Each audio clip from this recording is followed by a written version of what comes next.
Niaje. I know I'm not standing between you and tea, so I hope you will continue to engage with me. As you've heard, my name is Dorothy Mangale. I'm a postdoctoral associate at Washington University in St. Louis. I am very Kenyan and proud to be so, and excited about all of the great things that the youth are doing in our country and across the continent. I'm an implementation scientist. That just means I spend a lot of time thinking about how things work. And when they don't work, I'm thinking about why they didn't work. I think about this from the perspective of providers and health systems, but I especially like to look at this from the perspective of youth, right? And this is some of the basis of this work that I'll present. This is a slice of some work that I did for my dissertation work. Whereby we looked at mixed methods evaluation of patient satisfaction with in-person and phone delivery of the adolescent transition package in Kenya. And I'll tell you more about that as I go along. Great. So to provide some background, transitioning youth living with HIV to independent care is a critical step in the HIV care continuum. And because youth are not only aging out of pediatric care, that nice, very patient-friendly care in the youth clinics, but they're also entering a new phase of life with significant changes. And these changes precipitate different needs, new needs, that sometimes are not well accounted for within our health systems. Furthermore, understanding and optimizing transition for youth is especially important, given that some studies have shown that youth in the older age ranges experience worse HIV outcomes when compared to younger adolescents. So it's essential that transitioning youth remains linked. It's essential that transitioning youth remain linked to care in order to maintain clinic visits and medication adherence. mHealth, which we've heard about this morning, is one of the ways by which we can continue to maintain adolescents and youth within the health system, within health services, and we can maintain the continuum of care for youth living with HIV. mHealth and other digital health interventions have demonstrated the potential to mitigate barriers to being retained in care, and it can positively influence HIV outcomes and engagement in care by improving access to health services, providing a platform for increased patient knowledge, and offering a way to connect with providers and other forms of social support, and especially with their peers, as we look at the transition age between 19 and 24. So, for example, in sub-Saharan Africa, mHealth played a big role in maintaining the continuity of care, HIV care through fast-track refills, establishing community distribution points, and courier delivery of medication. And we saw this come out very strongly during the COVID-19 pandemic, where people were sheltered in place or even isolated, unable to access their clinics or their providers. The use of audio calls, SMS messages, and apps supported differentiated delivery of HIV care by connecting clients to providers and sharing information about various ways they could collect their medication, how they might change the schedule of their clinic visits, if they were experiencing new symptoms that suggested opportunistic infections, or if they're experiencing other emergency situations. I think in Kenya we saw quite an uptick in gender-based violence during that time. So mHealth supported some of the continuity of some of the support services available to adolescents and youth, especially those who are transitioning. So, youth living in HIV will experience many challenges, as we've all had. And we've heard about so many HIV services. However, even as we look at mHealth and as it continues to proliferate, we note that the assessment of service quality is needed, so that when we are talking about using mHealth to improve universal health care, we're also asking ourselves questions about these services that we want to expand and to improve universal health care. Do the recipients actually like them? Are the recipients satisfied with them? And so with this, I'll introduce my research question, where I sought to understand, I sought to answer the question, what is the comparative satisfaction with in-person versus phone delivery of the adolescent transition package in the attached trial?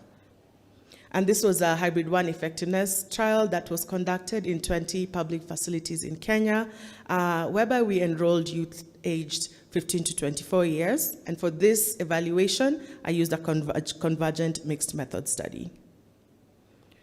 So a little bit about the adolescent transition package. This is an intervention that we designed to support HIV disclosure and the preparation for transition to independent care of youth living with HIV in Kenya. And initially, we had designed this to be delivered in person. It's essentially 2 books that contain cartoons that provide information to guide the youth, to provide information on how they would prepare to leave the adolescent clinic and adjust to the adult HIV clinic. However, during COVID-19 pandemic, we had to pivot from delivering the ATP intervention in person in HIV clinics to delivering the intervention using phones. So this gave us the opportunity to answer the research question. For our quantitative surveys, we used a red cap-based form and gathered data on baseline characteristics and various satisfaction items, including language, format, and scheduling. And the responses were based on a 4-point Likert scale.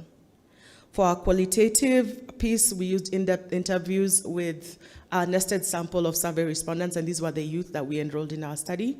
And we elicited responses from them using semi-structured interview guides. So looking at our results, our sample was majority of our sample was 18 years and above, female, and currently in secondary school. And almost 2/3 had known about the HIV status for more than 5 years. Just to give you a sense of who was part of the sample. So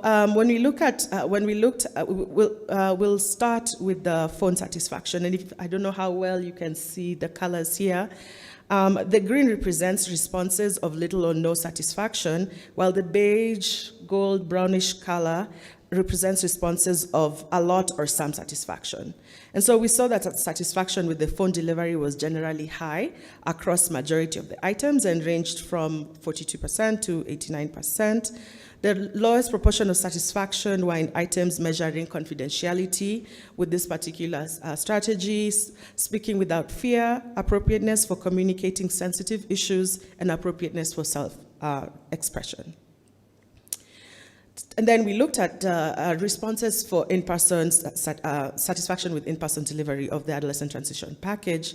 And again, we see the range of, we see quite a high range of perception of satisfaction, and the range of positive responses was from 36 to 98%, and that lower proportion, again, mirroring what we saw in the phone satisfaction. So items measuring confidentiality, speaking without fear, appropriateness for discussing sensitive issues, and appropriateness for self-expression. In this side-by-side comparison, the differences are a little clearer. And we saw higher proportion satisfied with in-person across all items, except the last 2. And secondly, we saw high proportions of a little to no satisfaction for phone delivery overall. And that we saw that with both strategies, there was a notable proportion who did not feel satisfied with, again, confidentiality, being able to speak without fear, and the appropriateness to discuss sensitive issues or for self-expression. In our second set of questions, we asked the youth to make head-to-head comparisons between the 2 strategies. And for all items, the phone strategy was perceived to outperform in-person visits. Going to our qualitative results, our qualitative results show that overall youth had positive experiences with both strategies. and appreciated receiving the adolescent transition package content regardless of the delivery format. They really just wanted to be able to continue with their lessons. And part of the evaluation was that when they completed a chapter, there was an evaluation form, and that was checked off as they have completed, and then they were tested when they were done with all of the chapters. So yeah, overall they enjoyed both, and they liked that they could continue with their lessons.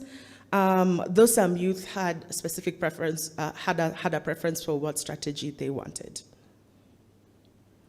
So we observed some patterns in the interviews that influenced the delivery experience and preference, including convenience, relationships and connection, privacy and confidentiality, resource availability, and comprehension of ATP material. So, mirroring what we saw in the quantitative results.